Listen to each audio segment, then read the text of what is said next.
On September 16th from the T-Mobile Arena in Las Vegas, Nevada, and of course live on HBO pay-per-view, the fight the boxing world has been waiting for, Triple G and Canelo, for the middleweight championship of the world. But before they dissect each other in the ring, we dissect the fight here under the lights.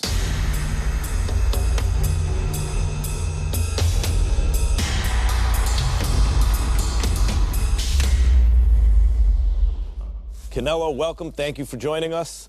You are the lineal middleweight champion of the world. You beat the man who beat the man who beat the man. And Triple G, I think it's safe to say you're the consensus middleweight champion of the world. You're the guy that people think about when they think middleweight champion because you've beaten up all the middleweights who would get in the ring with you.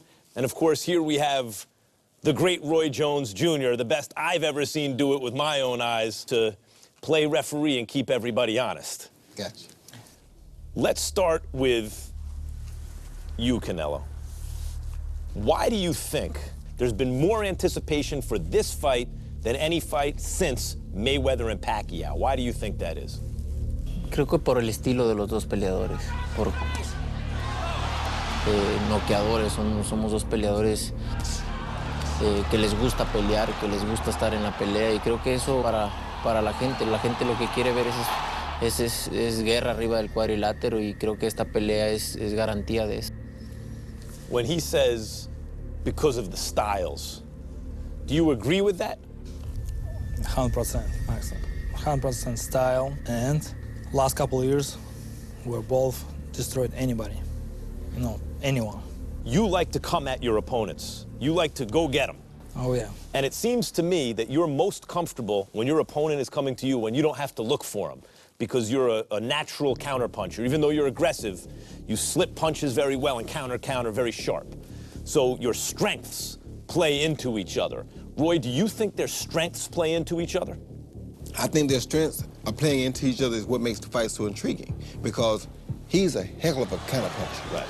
Hell of a counterpuncher. Great head movement. Can stay right there under the gun, make you miss and make you pay. He's an offensive, whew, he's a real offensive force. So it's like you got a guy who wants to offend and a guy who wants to make him miss while he offends. Right. So both of them, their styles, like you said. You have an offensive fight. Exactly right. Your toughest fights, the closest fights you've had, are against guys who like to move and jab, and you won close fights against Lara and Trout, but they were closer than your other fights because they had that kind of stick and move style. That's not his style.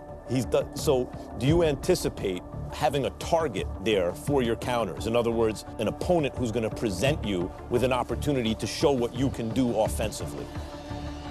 Creo que es muy diferente, muy diferente.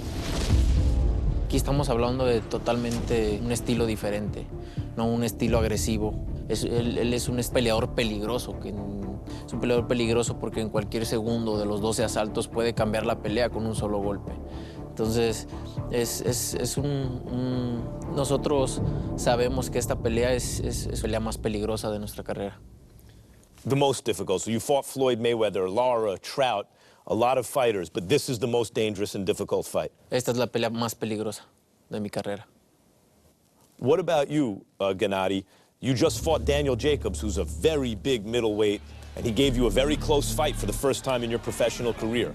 Is this the most dangerous, most difficult opponent you have faced? Yeah, 100%. 100%. 100%, Max. But if he does even a little better than Danny Jacobs, that means he wins. Does that mean you have to be better than you were against Jacobs? Completely different. Daniel, he's tall guy, you know, sometimes this is my emotion.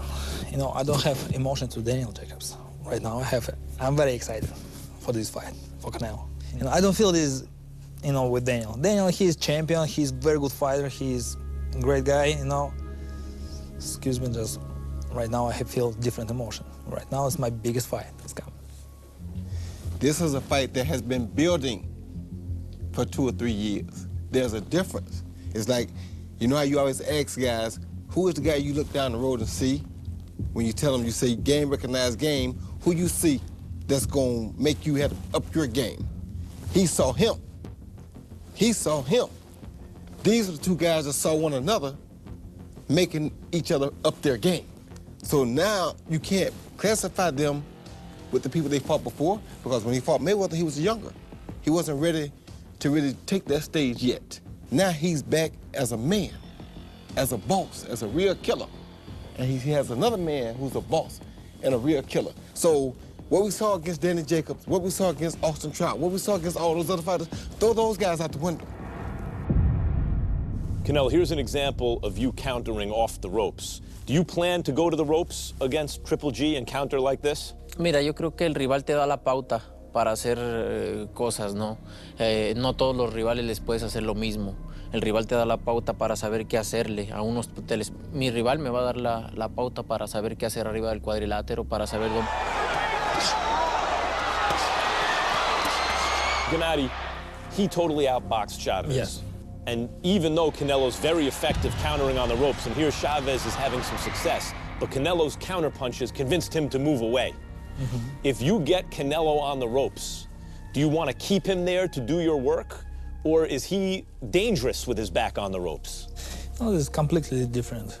Chavez, yeah, he looked very bad. You know, I think my style is more aggressive, more power. Triple G, does Canelo have the punching power to keep you honest and stop you from attacking? I think so. I think so, because, you know, just he destroyed anybody. He looks very good. He looks beautiful. Yeah, he has power. This is power. Gennady, it's not just that you've knocked a lot of fighters out. You've provided these iconic moments here against Macklin, the left hand. Everyone remembers the way he was on the canvas from one left hand to the body, and he's rolling around on the canvas. Here against Curtis Stevens, the left hook, and this face he makes, like, whoa, what just happened? People remember that scene.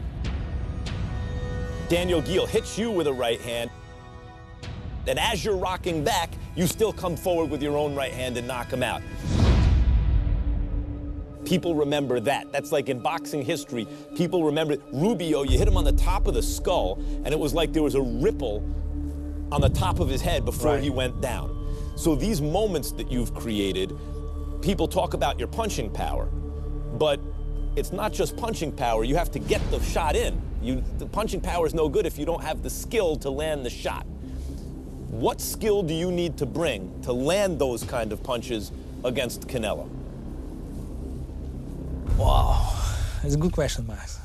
You know, I have this very good situation for these guys. Canelo, he's a different guy. He's extra guy. I know he doesn't have, for me, the same situation, the same chance. He doesn't give you the same target. Yeah, right. He's harder to hit. Yes. Canelo, he knows me, and I know him. These guys, he doesn't know him. This is first or second round. It's a surprise for him, for these guys. And Canelo, he knows. It's, you know, he knows every second. You know, this is a different guy. It's a higher level guy. Yes, absolutely. You can't get to this level unless you're a very, very serious fighter. So there's motivation just from inside each guy. But I think there's also motivation for him because he had to hear for 2 or 3 years now, Canelo doesn't want to fight Triple G. He's ducking Triple G. Which position would you rather be in, Roy? The guy who's finally getting a shot or the guy who people were talking about leading up to the fight? They were both equally motivating me, and I'm going to tell you why. I would love to be the guy that's finally getting a shot because after all those years, wow, I'm finally getting my chance. Now I'm motivated. At the same time, I love to be the guy that everybody says, oh, he's ducking him. He ain't ducking nobody. But because he was a smaller guy, he can wait his time, which he did a good job of. But he never ducked nobody. He's been fighting people since he was 15 years old that he shouldn't have been fighting. So with that being said, his motivation is, I know y'all thought I was ducking him, but I don't duck nothing. So they both have equal motivation there. What is at stake for you in this fight, Gennady? Stake? What's at stake for you? What are you risking? What do you have to gain? What are you risking? The way I see it is everyone, and we've been talking you up, and the boxing press and fans have built you up as this monster, and it's too bad none of the top fighters would fight him. If you lose to Canelo, then everyone comes out and says the first time he got a shot, he lost. So just because the fighters were done, so that's a lot at stake for your career, it seems to me. Why not, man? And if you win, the first time you got the shot, you proved that you were a great fighter.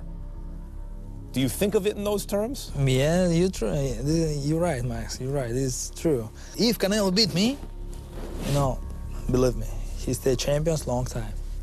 I'm very support him. If he beat me. Canelo, for you, I imagine that the first giant fight you had was against Floyd. You were very young, but you lost. This is the next. Cotto's a big fight, too. Of course, you've fought a lot of top fighters, but this is like a mega fight. So I imagine what's at stake for you is proving that you really belong in the lineage of great Mexican fighters and great pound-for-pound fighters. I imagine that that is what's at stake for you. Am I right or wrong about that? How would you describe it? En mi mente es la pelea más grande de mi carrera. He sacrificado muchas cosas para llegar a donde estoy y no pienso desaprovechar esto. Amo lo que hago y quiero dejar en el boxeo bien marcado quién es el Canelo, y para mí esta pelea es muy importante. Tengo una obsesión y es el 16 de septiembre salir con la mano en alto. Y eso no me lo va a quitar absolutamente nadie. This fight going the distance? Mira, yo creo que una pelea como esta es difícil de decir si va o no va a la distancia. Es una pelea que tiene mucho porcentaje de terminar por nocaut. This fight going the distance? This is fight in biggest percent to knockout. This fight going the distance? No. Someone's got to go. Somebody got to go. Too much activity, too many utensils. These guys have it all. They know how to open, cut, slice, burn, shoot, rob. They know how to do it all. Does this start out like Hagler Hearns with fireworks, or does it build like a crescendo, like a Corrales and Castillo? I think it slowly builds, but once it reaches its peak, we got a real action situation at hand. Whenever it starts, it can't stop now because the fire is lit. Now is who has the bigger bombs, who can put the bombs in the right places first. I mean, if you like fighting, or even just if you like violence, not just boxing fans, but MMA fans, football fans, this is the one you can't miss, right? You cannot possibly miss this. If you ever wanted to see a real fight in your life, it don't get no better than this. Canelo, thank you for joining us today. Triple G, thank you. Roy, as always, appreciate it. That was Under the Lights. And a reminder,